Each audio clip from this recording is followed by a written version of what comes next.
Assalamu alaikum dear students. We are continuing with the same chapter, how do organisms reproduce.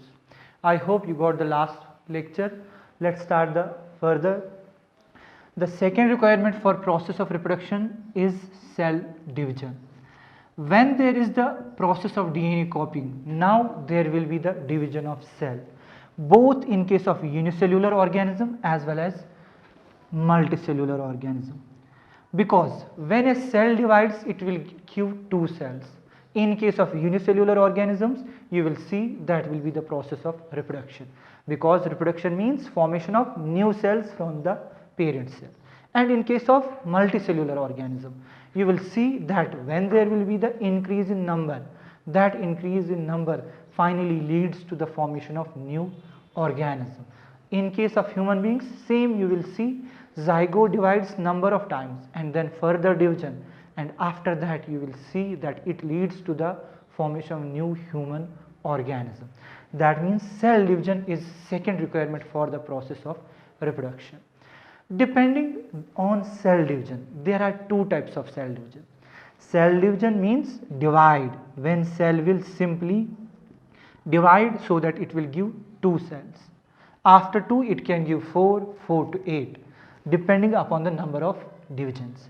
But this cell division, when we talk of the cell division, this cell division is actually of two types. It's actually of two types.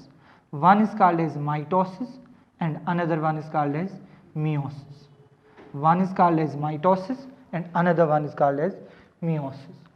When we talk of mitosis, it is that type of cell division in which you will see the chromosome number in parent cell is, for example, in case of human beings 46 or 23 pairs. 23 pairs. This is the chromosome number of parent cell. When it will show mitosis, you will see the daughter cells will show the presence of same chromosome number 46 and 46. That means we can define mitosis is a type of cell division in which chromosome number remains same as that of the parent cell in daughter cells. I repeat, mitosis is that type of cell division where daughter cells show same chromosome number as that of the parent cell.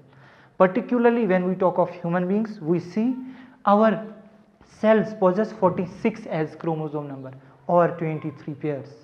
And when this cell, any cell of the body, liver cell, skin cell, whosoever you will take, when it will divide and it will form two daughter cells and they will possess same chromosome number as that of the parent cell, we call it as mitosis. That means this cell division is mitosis, and mitosis is shown by particularly somatic cells. Mitosis is shown particularly by somatic cells. Word somatic means body cells, which you see in your body, whether it's present in hand, it's present in your chest region, it's present in your abdomen region, in some organs, liver, fingers, nose, wherever you will take. When mitosis takes place, it takes place particularly in which cells? Somatic cells. And somatic cells are normally body cells, any cell which is present in the body. That means mitosis particularly occurs in somatic cells. And when we talk of the second cell division, which is named as meiosis, it is that type of cell division in which chromosome number in daughter cells is reduced to half as that of the parent cell. That means the new daughter cells will possess half the number of chromosome as that of the parent cell. Particularly again talking of human cells, parent cell is having 46 chromosome number, and when it divides by the cell division meiosis, two daughter cells will possess half the chromosome number of 46, and that is 23 and 23. And this type of cell division in which daughter cells possess as half of the chromosome number as that of the parent cell, we call that as meiosis. But meiosis doesn't take place in somatic cells. No, it particularly takes place in germ cells. It particularly takes place in germ cells. What are germ cells?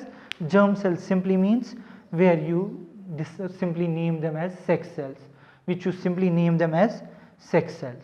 For example, in our reproductive system, sex cells are present in our reproductive systems. There you will show there is the process by which cells divide, and those cells are simply divided by the process of meiosis. That means meiosis particularly takes place in which cells? Germ cells or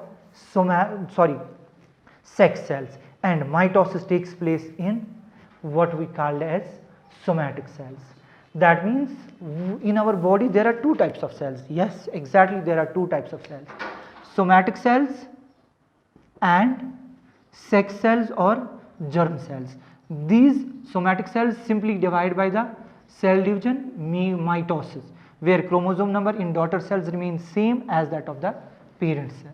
And most importantly, in sex cells there occurs which division? Meiosis, and there you will see chromosome number will be reduced to half as that of the parent cells.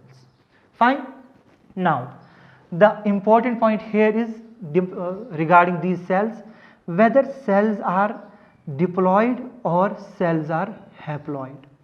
This is one important basic thing which you require for the reproductive systems, reproductive process in future.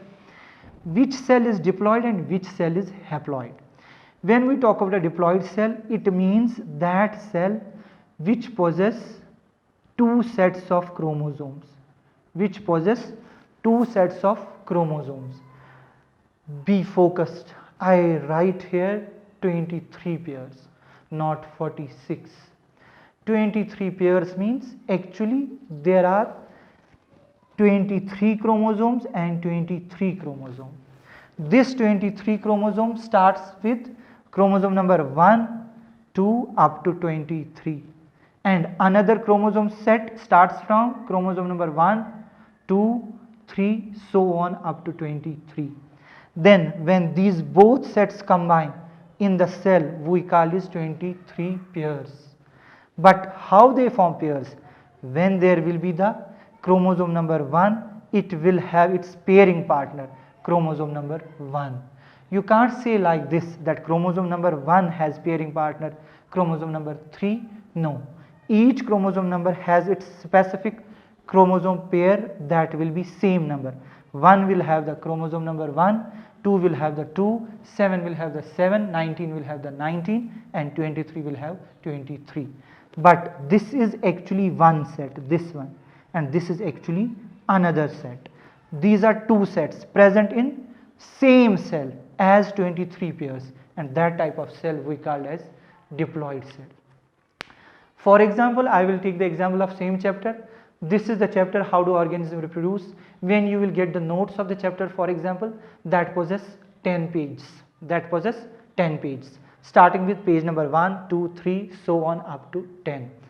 That means the note set of how do organisms reproduce possess 10 pages. Same, the chromosome set of possess not pages but how many chromosomes? 23 chromosomes. And when we go for the Xerox of the note of this chapter, we simply tell we have to form 10 sets of this chapter. We don't say that we get this number, we need that number. We say simply we need just 10 sets of this chapter, and whatever the page number will be in this chapter, same will be in the every set. Same applies here. Here we don't have 10 sets, here we have 2 chromosome sets present in simply same cell as 23 pairs, and this type of cell which possess 2 sets of chromosome is called as diploid cell. Are diploid cells present in our body? Yes, somatic cells, body cells are diploid cells. Somatic cells, body cells are diploid cells. You take your skin cell, you take your lung cell, you take your liver cell or any cell, that is a diploid because it possesses 2 sets of chromosomes. Then what do we mean by the haploid? Name itself implies that there will be presence of only one set of chromosomes, that are just 23 chromosomes, not 23 pairs, just 23, which will be starting from 1 up to 23, Here we have only one set of chromosome. Are haploid cells present in our body? Yes, haploids are also present in our body. And haploid cells, especially this point is the most important, that these haploids are actually formed by meiosis cell division. Meiosis cell division. That means body cells, somatic cells are diploid cells, and they are actually formed by which type of cell division? Mitotic cell division or mitosis. And haploid cells are actually formed by which division? It is meiosis. Now which type of cells in our body are haploid? They are gametes, which we also named as sex cells, male gamete and female gamete. Maybe you remember from your 8th class, sperm cell and ovum, or it's also called as egg cell. It's also called as egg cell. You will see both these cells are generally named as gametes, and gametes are always haploid. This is the thing which I need you people to understand particularly. What?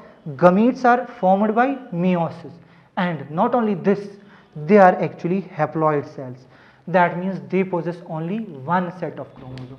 They possess only one set of chromosome. Fine, I hope you are getting it. Now, can cells be triploid or can cells be tetraploid? Yes, cells can be triploid or tetraploid, but in case of human beings, cells are normally diploid and haploid.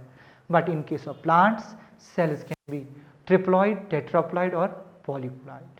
Thank you. Next, further we will see in the next lecture. Stay safe, stay good.